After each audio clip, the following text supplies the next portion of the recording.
pray. Father in heaven, bless us this morning as we study. Give us an understanding of this thing we call a brain. I ask it in Jesus' name. Amen. Now, I wanted to I wanted to add something to our lecture on genetics. I said that there was a man here a couple months ago. Some of you know him. He had dangerously high hypertension.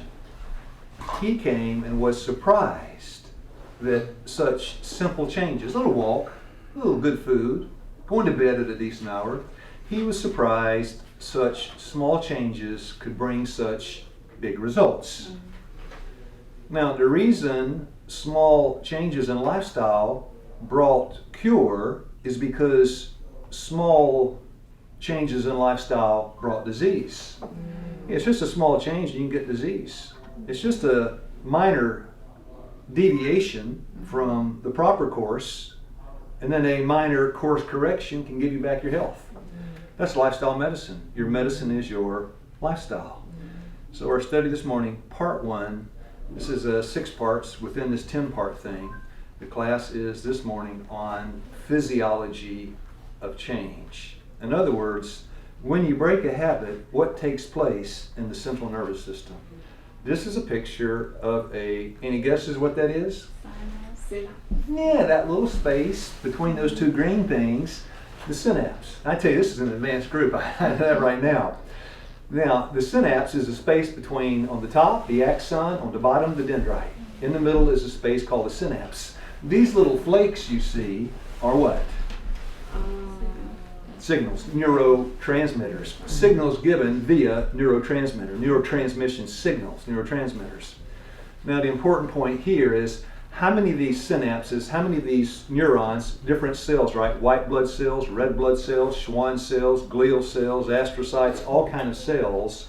This one is a cell in the brain. We call those cells brain cells or neurons. Neurons or brain cells, same thing. How many do you have up there? Lots. Billions. I mean, more than the stars in the sky or the sand in the sea between your ears. That means it must be very, very tiny, right? Very small. The brain contains 100 billion nerve cells called neurons, which branch out to form over a quadrillion connections called synapses. There are more synapses in the brain than there are stars in the known universe or sand in the sea. There are a whole lot of them between our ears. By the way, tell me something the brain does other than make decisions.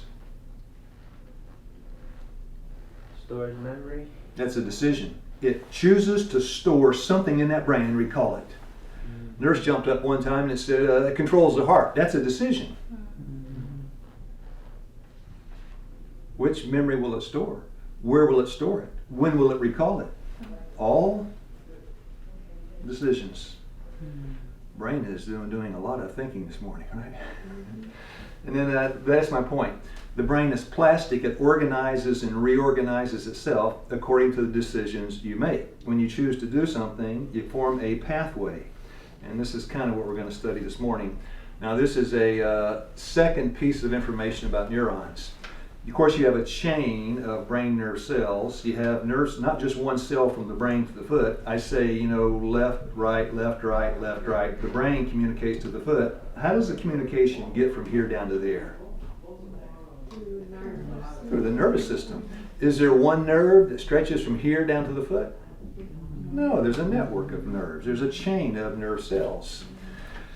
So now, nerve cell, when one nerve cell receives communication from the other, it has a choice. Last part, it can say yes or it can say no. It can say yay or it can say Nay. It can say go or it can say Stop. That's all it can do. Either that hand's going to open or it's not. Close, open, stay open. The brain controls the hand through the central nervous system. Now I throw one in because I know you're all biblically minded people. The frontal lobe, Revelation 7:2 and 3, Revelation 14:1-4. God, in His Word, says, seal my people in their where? Foreheads, the front part of their brains. Their name, the name of God is written in their foreheads. God has no way to communicate to you except through the neurons, the brain nerve cells, the frontal lobe. Now, so if you are an enemy of God's people, your target is this. The front part, more specifically, the brain. Now, President Obama stole my health lecture. He did. Didn't pay me a penny. Stole it from me. And he was elected president.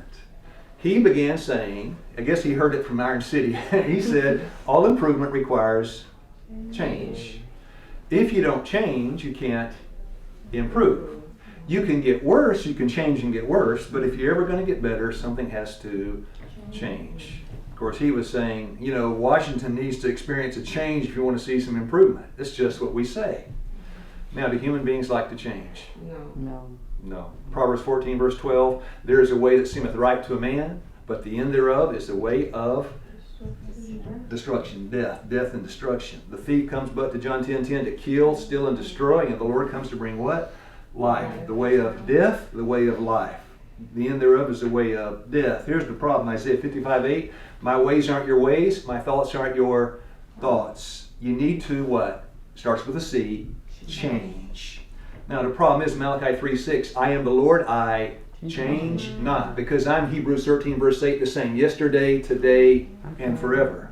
God never changes. The Lord said, I want to walk with you. Amos 3:3, can two walk together unless they be agreed? The Lord's walking toward life, we're walking toward death. God says you got to change your direction. And we say, I'm a drunk, I'm a dope smoker, I'm a gambler, I got a temper. How can I ever change?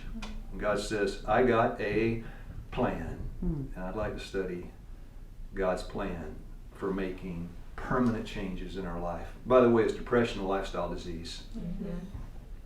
Because if it were not, you cannot fix the thing, right? You can't fix it. All we can do are make lifestyle changes. I'm not talking about a broken leg. I'm talking about a broken brain. You can set a leg. You can't set a heart. You know, so all these things. This is in the context of stress, depression, panic attacks, and anxiety, by the way, this whole 5, 6, 7 hours. Now, there is a law, and most of this is science. In fact, it's cutting-edge science. There is 2 laws, one law in the belly, one law in the brain. Are they at war with each other? Ask Esau, right? They are at war with each other. Now, back to genetics. We talked about an intellectual understanding. Can a man read the side of a cigarette pack and says, this thing is going to kill you? And then what does he do? Smokes it. Is that crazy or what? No. Is that crazy or what? Yeah. In other words, is the earth an insane asylum? And are we as loony as tunes? I'll tell you what I did one time. Well, not one time. I'll tell you one instance. I was taking a biology class in college, driving from one building to another. Of course, I was drinking all the time. My friends were too. I was drinking a beer in my car, driving from one building, going to a biology class. 25 years old. I looked in the rearview mirror. I had red spots and swollen veins. That's the result of what? Did I know that was the cause? Yes. So intellectually, I perceived this thing was killing me. I looked at it, examined it, said, well, this is going to kill me if I drink it. And what did I do? Of course. Of course. We are suicidal. Times 10. And they did what? And he smoked it. This thing's going to give you breast cancer. Don't care. You know, it's just insanity. Raging on the earth. Now, my definition of physiology, the gastrointestinal system, the adrenal glands, the cardiovascular system, the pulmonary system, all these systems working together to make you what you are. The relationship of organs and how they work together is extremely important in understanding how the brain works. So we begin this morning with habits. When you go cross-country skiing, you ski once, then through the same path a second time. Pretty soon you've got a good, nice, defined, deep what? Pathway. When you think one thought and think it a second time and a third time, pretty soon you have a very defined what? Pathway. But instead of a path into snow, it's a path into where? Brains. Ministry of healing. That which at first seems difficult. Man, this is hard. After a while, as you repeat it, it becomes what? Easy. Yeah. This is from that nice neurophysiology textbook called Ministry of Healing. Until right thoughts and actions become habitual. That's just one example. I'm going to give you a number of case studies built on 25 years of experience. Maybe not scientific, but certainly accurate. A man came here, he had all sorts of problems. Everything out of his mouth was a complaint. He said, I want to get well. I said, you need to book Ministry of Healing and you need the Bible. He said, I'll try it. I said, Philippians 4:8, whatsoever things are, and then you have your long list. If there be any virtue, if there be any praise, think on these things. And I said, you need to be positive. This is what you need to think about. And he said, but that guy that robbed, stop. But the guy that beat me, stop. But I was about to knock over the back, stop. Because if you want the sure result, you got to follow the sure plan. I told him, I said, you can't talk about that because it's not true, it's not honest, it's not just, it's not a good report. There's no virtue there. And he said, well, what do I say? Then what do I say? I've got nothing to say. And he couldn't talk anymore. It was a zombie. Because all that came out was negative stuff. Does it take some time to reshape the brain? Yes. Because what comes out of your mouth begins here. Yeah. Anybody play the piano? Anybody play the guitar? All right, we got one. All right. Yeah, you said that yesterday. Okay. Yeah. I had lessons 4 times. I hardly play. But I can tell you this, you can verify, right? There are certain guitar chords with your fingers. The first time you played, was it kind of difficult to finger the right chord? Oh yeah. But once you did it 10,000 times, Yeah, it got a lot easier. it was easier. What made the difference? Keep doing it, And it became habitual. Pathway is established. You don't even have to think about it, right? Very simple. Now I use a 5-speed car to illustrate this process by which habits are formed. Put you all on a bus. We're going to wherever, Florence. And we'll say Marie's sitting in the front seat with me. And is it possible I can drive that bus, shift those gears, push the gas and push the brake, and still have a conversation with you? Yes. It's as if I'm not even thinking about it. But I am. The brain's in control, but it's as if I don't even have to think about it. E flat, B, it doesn't matter. It's like you don't have to think about it as you play the guitar. But all of a sudden, Sister Marie said, boy, there's an alligator in the road. After 500,000 times of pushing the gas and pushing the clutch and pushing the second gear, pushing the third gear, all these things I've been doing without even thinking about it, when she says there's an alligator in the road, can I change my long-established habitual pattern of shifting gears and instead of pushing the gas, now push the brake? Yeah. It's possible. Why? How does it work? And this to me is really, now 4 words this morning, you've already said them. There's the axon, the little soma, the cell body, the nucleus in the middle of the little thing that looks like an eye. You got short fibers on one side, axons on the others. Axon are the long fibers, dendrites are the short ones. The short ones receive, the axon sends. So you have 2 adjacent nerve cells. The long fiber reaches out, gives a communication to the short fiber dendrite, processed in the nucleus, and then sent down the myelin sheath through the axon to the next nerve cell. So dendrites send or receive. They receive. Axon send or receive. Send. Are you sure? Are you sure? Yeah, that's what you said. I'm sure too. Okay, go forward. Now this time you see a little purple jacket, the myelin sheath, Schwann cells that insulate and expedite transmission down the axon. That's all it does. The myelin sheath is coming back day after tomorrow. So you notice on the axon, when it gets to the end, it does this, it kind of branches out. Anybody speak French? You do. You from Haiti? Excellent. Good, I need your help in one moment. This is great. You don't have a French speaker very often. I didn't know you spoke French. This is wonderful. I have to come to you for some counsel on these French words I can't pronounce. Now, the man that discovered all this whole thing was a French researcher, French scientist. And he got to where, they had microscopes. He could see it, right? He didn't know what it was, but he could see this branching axon And what it looked like to him, you know, do I have a picture of it? Let me jump ahead and show you a picture, just 1 second. This is what he saw. What does that look like to you? Pizza. A pizza, okay, I thought a soccer ball when I saw it. What else? Golf ball. Golf ball, okay. No, it didn't look like a golf ball. That's all right. What does it look like? There was an IT guy one time said PS2 port. I said, I don't know about that, but you know, it's just, there it is. But the French guy, when he saw it, Bhutan. and that today we call that, say it again, Bhutan. Bhutan. Because the French guy, when he saw it, he said Bhutan. I can't say it right. Bhutan, Tennessee accent, Bhutan, right? And this is what you call it today. Some scientists say synaptic vesicle, but it's called a Bhutan. Axon terminal button, no, Bhutan. And at the end, this is what he saw, and this is why we have that French word. So there you have the axons, the axon, the dendrites, the cell body, the nucleus, the myelin sheath, the purple Schwann cells, and that's it. Now, that's the first two words, axon and dendrite. Word number 3, you said it when we started, the space between the axon and the dendrite, because they don't touch.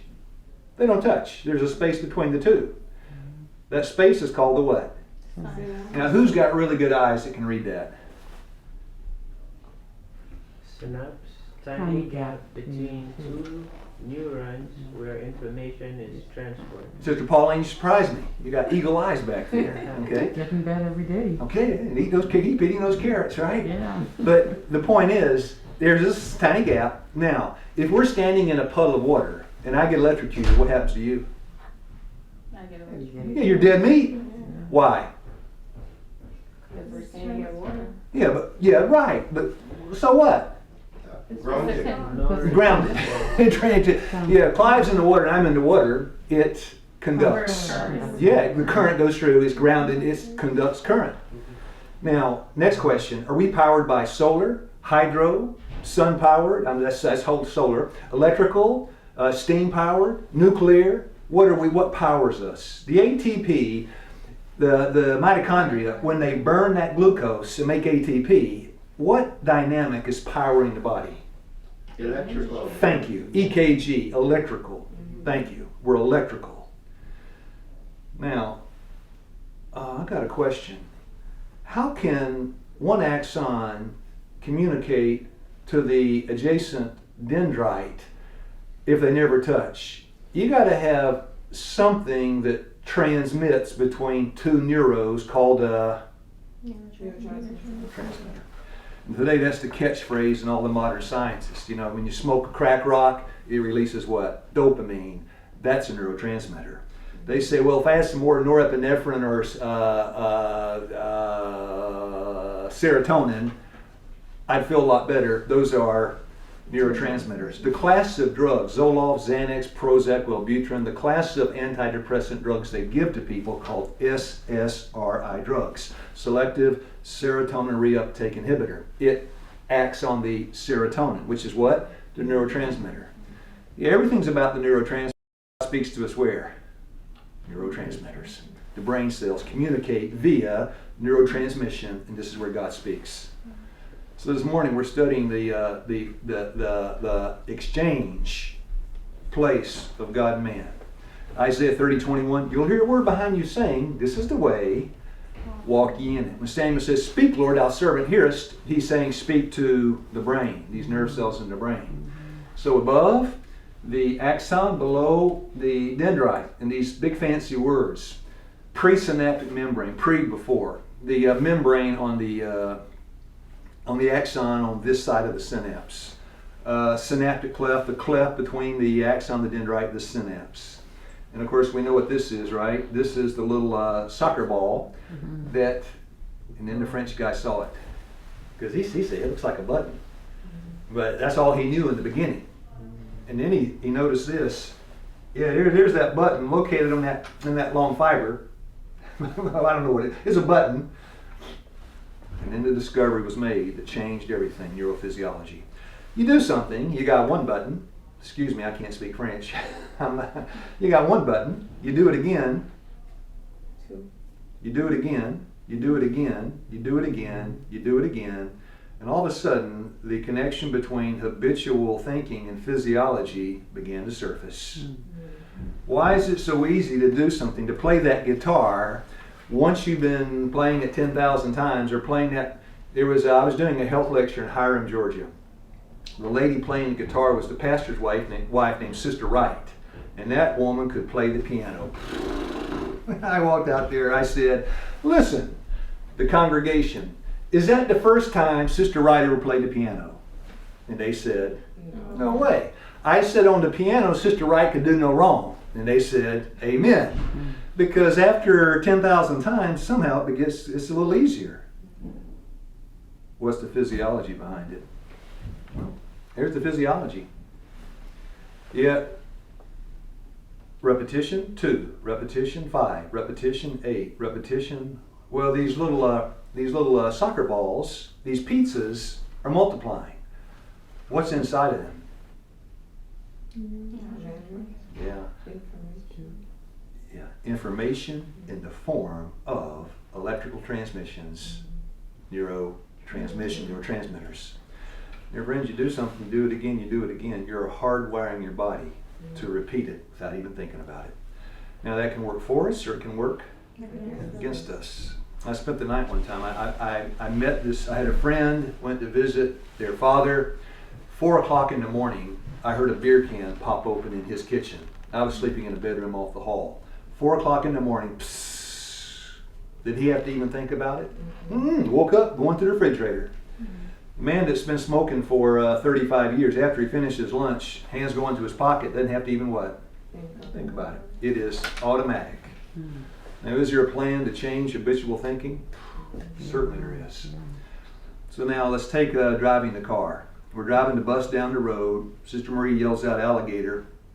Of course, this foot has pushed that gas for, 100,000 times. Now, think carefully. What's controlling the foot? How is the brain sending information down to the foot? Push the gas, push the gas, push the gas. How is it doing it? Yeah, through the central nervous system. But without the neurotransmitter, there's no message. So I'm pushing the gas, pushing the gas. I give you a visual device for acetylcholine. That neurotransmitter says push. Yes or no, yay or nay, stop or go. The brain says yay, yay, yay, yay. Neurotransmitter, acetylcholine. Now, there's an alligator in the road. Now the brain says what? Stop.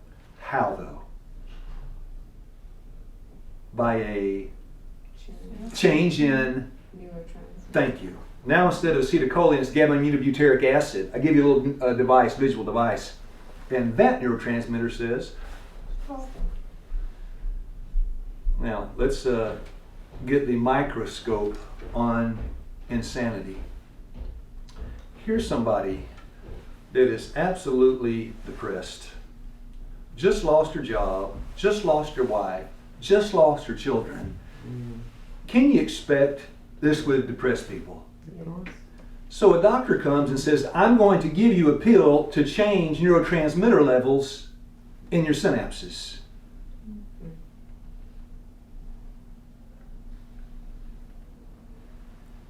What brought those levels down? You got very low serotonin levels. What brought those levels down?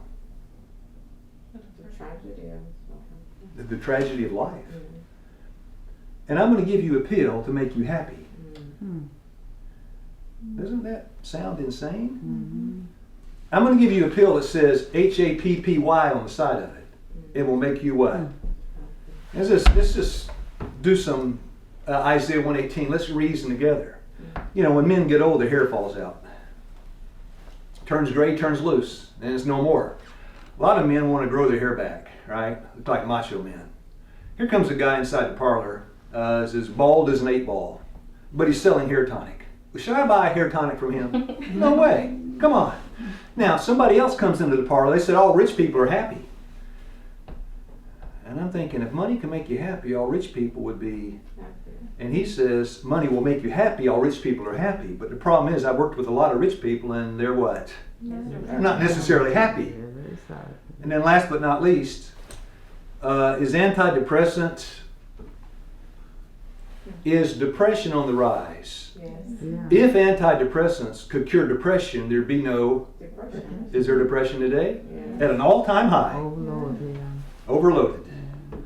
It's just common sense. Reasoning tells me there is no happy pill. You find one, you let me know. If I could get happy from taking a pill, so intentions and desires as we zip through this last part. This man is doing what? Jumping. Thank you. This man is doing what? Running. There's the Bolt, right, from Jamaica. By the way, he has a sister. And I was doing lectures in Jamaica. And I showed a picture of the fastest man in the world. That's his name, right? Lightning Bolt. And his sister jumped up. She said, "That's my brother." She said, "That's my brother." I said, "No, you're kidding." She said, "I'm not." Yeah, I gave lectures to his sister. Fastest man in the world. And they're running, right? He's doing what? Kitchen. Yeah, exercise physiologist, behavioral psychology. A man comes in, I'm an athlete. He comes in and sits down, I'm paying him $500 an hour. Comes in and sits down beside me and begins to rehearse with me in my mind what I'm going to do out there on the playing field. And I'm going to be quoting 3 or 4 or 5 times in the next 5 hours from this man. His name is Eldon Chalmers. Last position was an instructor at Southern Adventist University. He is a doctor, PhD, licensed counselor, brain scientist, foremost expert in how the brain works, and an ordained minister of the gospel. He had the whole package. So I'm going to quote from him if you don't mind. Physiologists have found that skills are more successfully performed when rehearsed in the mind ahead of time. Sports psychologists have assisted Olympic champions overcome their failings with such rehearsals. Yeah, he comes in, he talks with you about what you're going to do, and then you go out and you run faster, throw harder, and jump higher. And then he says the same thing is employed by, and I tested this out because I worked with physical therapists, and I asked them, I said, "Is this how it really works?" And they said, "Yes." He said, "Physical therapists have helped patients regain the use of their paralyzed hands and other body parts with such rehearsals." Now here's the question. You see somebody in the shopping mall, they got partial paralysis of the left side of their body. They kind of have a diminished strength in their hand. You say that guy had a what? Stroke. And this is how strokes work. 2 kinds, ischemic and hemorrhagic. We're going to deal with the ischemic. Hemorrhagic, the brain is dumping blood. Blood is being dumped into the brain. But ischemic stroke, when your word ischemic correlates with diminished circulation, yeah. So a ischemic stroke, blood flow has been pinched off to the brain. Now you notice if you don't have blood flow to the brain, you get oxygen deprivation followed by tissue death. So notice the ischemic stroke is grayed out here. Often that may be the first zone or region of the brain that suffers tissue death. Now I'm going to show you a picture and you tell me what part of the brain that is. Now see that? That gray part now becomes what color? Yellow? The Yellow. part. What's the yellow part? What is the motor cortex? Frontal cortex. Yeah, but that particular yellow slice, Motor cortex. what's the motor cortex control? Movement. Correct, yeah. And so often, not always, often when somebody has a stroke, diminished ability of motor skills, or as Sister Marie said, movement. And so you see somebody in the mall, they had a stroke. So they go to Dr. McNulty was here yesterday, right? He's a neurologist. You go to a brain doctor, a neurologist, he says, "I'm going to send you to see who?" The physical therapy. And when you get there, what will the physical therapist do? Move the neuron. Exactly. So there he is. Physical therapist is trying to reestablish range of motion, use of your limbs and everything.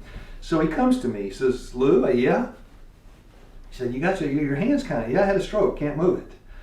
He said, "I need you to move that hand for me." "I can't, I had a stroke." "Come on, move the thing." "I can't, I had a stroke." So he pulls out a can opener this long. He takes his can opener and cuts the top part of my brain off, takes the skull off. Then he takes a millivolt meter and plugs it into my motor cortex. Then he shows me a screen. Do I have a picture? No, I don't. Yeah, I do. He shows me a screen. It's a millivolt meter. And anytime there is electrical activity, a change in potential in any region of the brain, you have a change in that needle, a change in readiness potential, the doctors call it. He said, "Look at that needle." "Okay, I'm watching it." He said, "Now move your hand." "I can't." Then he said, "Well, your other hand's okay." "Yeah, the other one's fine." Move your other hand, and as I do that, what happens to the needle? Of course. And then he says, now stop. I stop, the needle stops. He said, move your left hand. I said, I can't. And then he says, just think about it. Just think. Hand open. Okay, there's the needle. Hand open. What does it do? Opens. The hand doesn't open. What does the needle do? Move. Oh, it's Or moves. Yeah, I had a stroke, can't move my hand. What does it do? Move. It moves. Why? She's Just thinking thinking about it. about it. So sending What it to- establishes habitual patterns of behavior? What we do Start. or what we? Proverbs 23 verse 7, as a man thinketh in his heart, so he is. Dear friends, it's not the seventh commandment, Exodus chapter 20, I think it's verse 12. Thou shalt not commit adultery. Matthew 5:28, to the man that just looks upon a woman to lust after her, he's already done what? Committed adultery. Yeah, in his heart. It's not what forms the pathways, is not what you do. It's what you think. So if you want to get somebody well, you don't change what they do, you change what they Move. and it has to be their choice. You can't force somebody. Let's just take for an example, somebody's been smoking 35 years. I'm sitting at the table with them. After they finish their lunch, their hand is going to their pocket. We want to help him. What do? You can't say handcuff him or duct tape his mouth. That doesn't change anything. It's got to be his choice. Last lecture, it's yours. The ball is in your court. It's your choice. You take somebody, you take them down to the creek, baptize them, they come up the same as they went down. What do you do to help them? You got to do it fast. You don't have a lot of time to think. That hand's going to the pocket. No. Pray. The Holy Spirit will change their. All right. Hold on the- Let the Holy Spirit stop that man from smoking. God said, no, I'm not. All right, look, let's reason her out. Let's reason her out. In order to, if you want to change a habit, you have to change their way of Change their thinking. thinking, that's right, change their thinking, let me illustrate it. I reach my hand out, say, hey, dear brother, I got an idea. He looks at me, huh? I got an idea. Why don't you and I go take a nice long Walk. And of course, that's not what he wants to do. So reluctantly, and we go. Next day, I'm on the job again. Let's go for a walk. Next day, next day, next day. After, they say 28 to 35 days, that man looks at me after he ate lunch and what does he say? Let's go for a walk. That's it, that's simple. If you want to get rid of a bad habit, you got to establish another habit. Because the only way to break a habit is to replace it. A bad one with a good one. Now, two things I can extrapolate, right? You take what you know and you can project it toward the future. Number one, as one habit weakens and the other one strengthens, can you expect to have a great battle? Yes. Yeah. When I quit drinking, I would shake when I saw a beer. I would shake. That went on for a while. Today I see a beer on the side of the road. Am I shaking? No. Thank the Lord, no, right? Yeah, it's now the good news, after a time of practicing the good habit, the struggle grows a little. Isn't that good? That's good, right? It's good news. So this is Chalmers' evidence. Basically, it's just very technical jargon saying the readiness potential in the motor cortex changes. There is metabolic activity that signals, even though there is no movement, there is a reestablishing of, and that's their first step. To get you to think about it, it begins to reestablish these pathways. That's pretty interesting. Now the last part. Panic disorders, phobia, schizophrenia, bipolar, all these, ADHD, all these mental challenges we face. Because the natural sciences can't go into there. He can talk about astronomy. He can talk about physiology. He can talk about neurology. He can talk about, how an ant builds its anthill. But an eating disorder has the secular scientist stumped. Panic disorders, phobias, obsessions have all disappeared with such rehearsals. In all of these instances, the body is getting ready to respond to every intention of the mind. The pathways are establishing habit tendencies. Now this next one. New nerve growths and new boutons are forming with every what? Rehearsal of the mind. It's what you think. It's what you think. In other words, you got to control your thoughts. Wow. That's why that nice man that was here said, don't say it.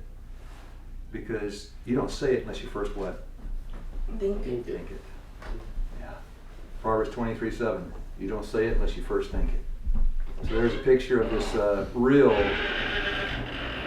mess in the brain. This is the, I say mess, it's not, it's beautiful, but it's the neural pathways inside the brain. Now there's lunch tomorrow. How's that look to you?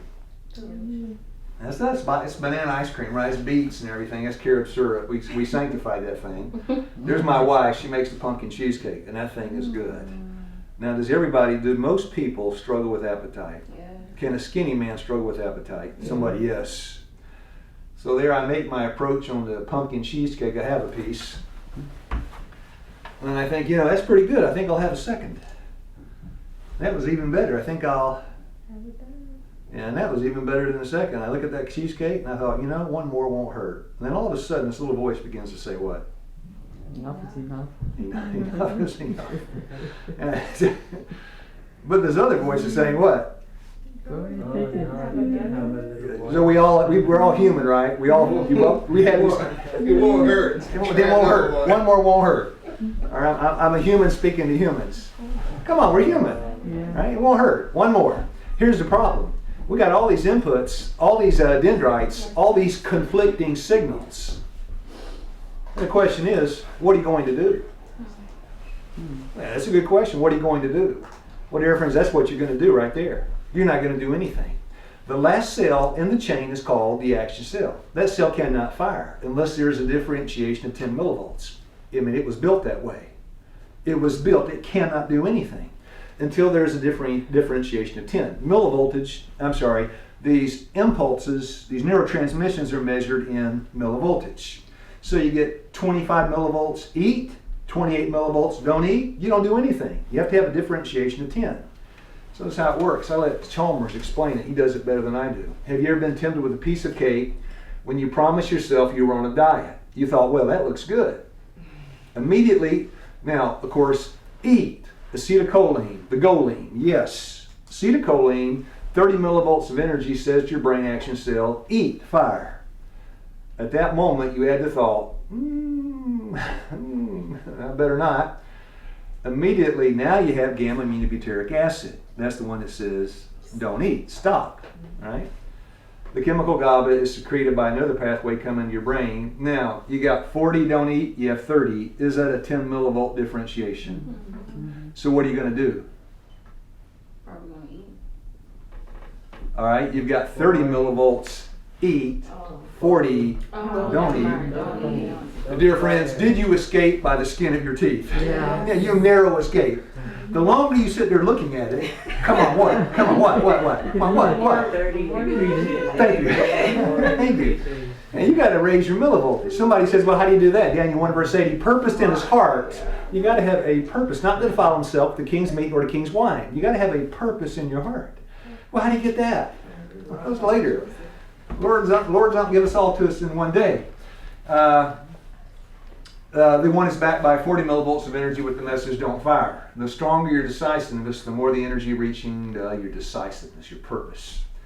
Reaching the cell, the hostess is handing the cake your way, but you've already decided weakly by just 10 millivolts of energy, and so half hesitatingly you say, I'll pass. Come on, weak, you were this close to eating that fifth beef, sixth beef. You see, it takes at least 10 millivolts, and it begins to explain. It takes that much of a differentiation to get your brain nerve cell to fire. The action cell is controlled by this law. Isn't that simple? Now, last but not least, apply. Always application. I remember, when I was growing up, Darlene and I were hippies and everything, and we was growing organic pot and drinking all this stuff and everything, just as unhealthy as the day is long. And all my friends were doing the same thing. And I remember, I don't. It's all stored in there, isn't it? The brain made the decision. Brain, don't pull it up right now. Okay, I don't want to think about it. But if I go back today, those friends of mine are now my age, right? Of course, most of them are dead. But the ones that are left, they say to me, "Oh, hey Lou, how you doing, man? Here, have a beer. Smoke this, drink this." And I say, "Well, no, thank you." What will they say? Come on. Because that's human nature.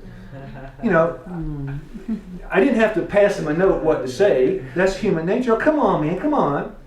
But if I go back with an increase in purpose, which brings an increase in millivoltage, they say, smoke this, have this, I do this. I say, listen, what you're offering me, it almost destroyed my home, my health, my marriage, and everything I hold near and dear. Please don't offer me another one. Now what will they say? What happened to that guy? That is a purpose. Now, somebody gets up in the morning, they can't get out of the bed. We call that debilitating depression. What do they need? And you can sit there and say, you need a reason, you need a purpose, you need a motive. Is that going to do the job? No way. No way. It's more than just information. This cigarette will kill you dead, so what? It's more than information. So today, I review.